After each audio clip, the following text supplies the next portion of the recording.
Jadi di saat jualan bubur ayam pertama itu banyak orang yang apa ya, nggak ngerespon gitu. Balik lagi bantu, berhenti jualan itu, berhenti.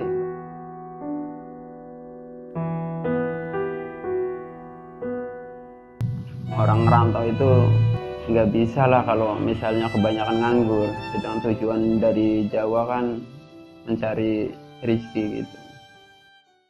Akhirnya nongkrong di Simpang Cendrawasih ada Tugu. Nah dari situlah mulai ada tanda-tanda kemajuan kayaknya. Wah pasti ini maju. Ditanya, banyak orang nanya itu, nongkrongnya di mana mas mangkalnya? Saya bingung juga. Di Cendrawasih. Iyalah, kata bapak itu kan, iyalah Cendrawasih dekat-dekat sini kan. Iya.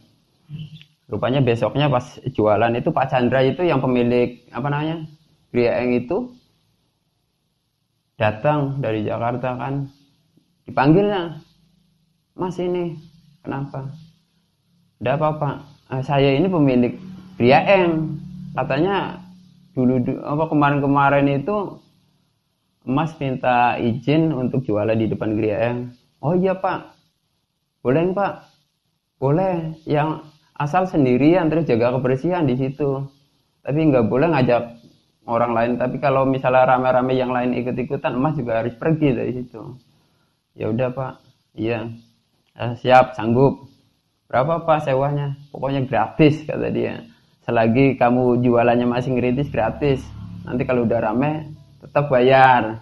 Ya alhamdulillah kan ada. Dari situlah mulai dikit-dikit, yang tadinya 1 kilo itu 2 kilo, 3 kilo, sampai masuklah ke koran Bangka Pos itu, sampai ke Belitung segala macam. Itu banyak orang Belitung juga penasaran kan. Iya, sampai nanya itu apa artinya Enwar itu. Gitu. Terus kata ya saya jawab dengan ringannya, itu sebenarnya bahasa Jawa bu, atau apa gitu kan. Banyak yang penasaran. Enwar kan apalagi gambarnya kan apa kapal perang gitu ya. Enwar itu sebenarnya bukan peperangan. Emang kalau di orang Jawa itu nama Enwar itu singkatan. Artinya ya endah wareg gitu. Endah wareg itu biar kenyang bahasa Jawanya. Bukan peperangan. Akhirnya sampai sekarang alhamdulillah dengan kerja keras tanpa keluh kesah, tetap semangat dan berdoa, itu harus itu berdoa itu. Ya alhamdulillah sampai sekarang bertahan.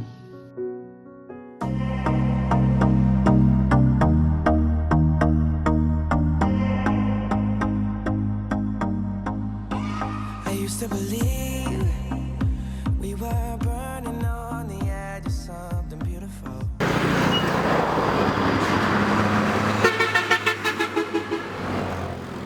Kalau misinya untuk menjalanin usaha ini ya gimana caranya agar masa depan anak atau keluarga itu lebih sejahtera, terutama untuk karyawan. Karyawan itu saya didik sedemikian rupa. Jadi masalah pembagian tugas sampai di bidang kerjaan juga nggak harus disekat-sekat atau dibagi-bagi, enggak. Semua harus pintar masak, di rolling.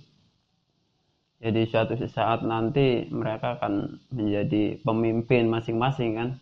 Bayangkan kalau anak karyawan emas itu 5 atau 10 dan itu menjadi pemimpin semua atau jadi bos semua, itu mengurangi pengangguran yang di Jawa sana. Itu untuk visinya ya agar kehidupan di Jawa sana juga jarang, atau inilah pengangguran berkurang lah, intinya gitu. Tak anti-anti kapan gunmu bali mecake endahing wengi kutha nganjuk iki. Udah 2 tahun saya bekerja Alhamdulillah udah mendalami ilmu kuliner yang telah diajarkan Mas Ferry. Insya Allah tahun depan buka cabang sendiri untuk mewujudkan cita-cita Mas Ferry. Sifatnya baik dan penyayang, kalau karakternya itu keras dalam mendidik anak dan karyawannya untuk kebaikan. Kalau biaya operasional itu kalau 1 bulan sampai 45 jutaan lah gitu ya. Itu kalau normal. Kalau lagi ada pesanan rezekinya berlimpah ya lebih dari itu. Dan kalau 1 tahun ya itu luar biasa banyak kira-kira gitu. Tinggal dikali kelipatannya itu. Terus kalau sepi itu sebenarnya sih nggak sepi-sepi amat sih ya, kayak nggak pernah ngalamin sepi. Cuma karena faktor ramai sepi itu tergantung hati kita mau bersyukur apa tidak. Toh itu kalau penghasilannya banyak pun kita tetap masih berkurang, pengen lebih kan. Jadi kalau intinya, kalau untuk jualan di Bangka ini, khususnya di pulau ini, kalau bulan-bulan Desember itu musim angin kencang atau gelombang besar itu penyuplai dari Jakarta itu kendalanya di situ, susahnya. Jadi harga bahan pokok itu naik melambung. Disitulah kami agak kewalahan, harus mengantisipasi jauh-jauh. Misal kayak tabung gas atau cabai itu. Biasa kami ngakalinya kalau nyetok gitu, kalau cabai itu dikeringkan atau gimana lah untuk mengantisipasi lonjakan harga itu khususnya bulan Desember. Dan kalau dibilang sepi Bangka ini ya, pasca timah ini ya agak sedikit lah turunnya, enggak begitu. Tapi program ibu hamil itu dulu pernah di Jawa penduduknya padat, sedangkan di Bangka itu sepi. Jadi itulah keluarlah ide-ide gimana seandainya itu ibu-ibu yang ada di Bangka punya anak lebih dari 3. Jadi kalau anak lebih dari 3 itu pasti lebih ramai dan daerah itu padat penduduk gitu ya, sehingga untuk jualan, untuk usaha, dan orang-orang yang punya modal atau investor juga lebih giat masuk ke Bangka itu. Makanya itulah. Dan itu ada kejadian lucu di saat saya lagi ngeladen itu pembeli, ada 2 orang ibu muda yang bisik-bisik katanya, tolong sampaikan sama emas, saya ini lagi hamil cuma baru 1 hari. Terus tidak masalah kata saya itu. Saya sempat terdengar lah sedikit itu, katanya, Bu, jangankan 1 bulan 1 hari pun saya terima, walaupun itu baru dites itu, tes kehamilan, saya terima. Kalau tokoh idola itu Ipo Santoso.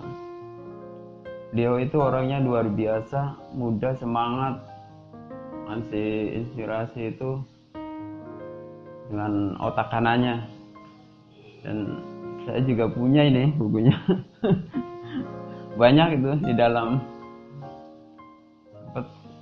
Ketemu beliau itu di Jakarta, tapi ya karena beliau tidak banyak waktu luang ya, jadi hanya yang biasa aja.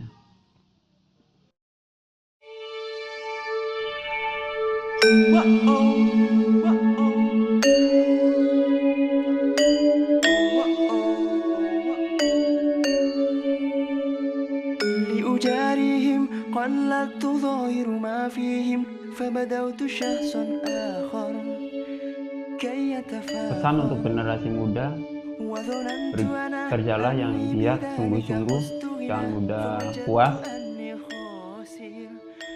kalau dibagaikan buah itu kita ini masih muda, jadi berusaha untuk memasakkan. Tapi kalau sudah masak berarti tinggal busuknya gitu.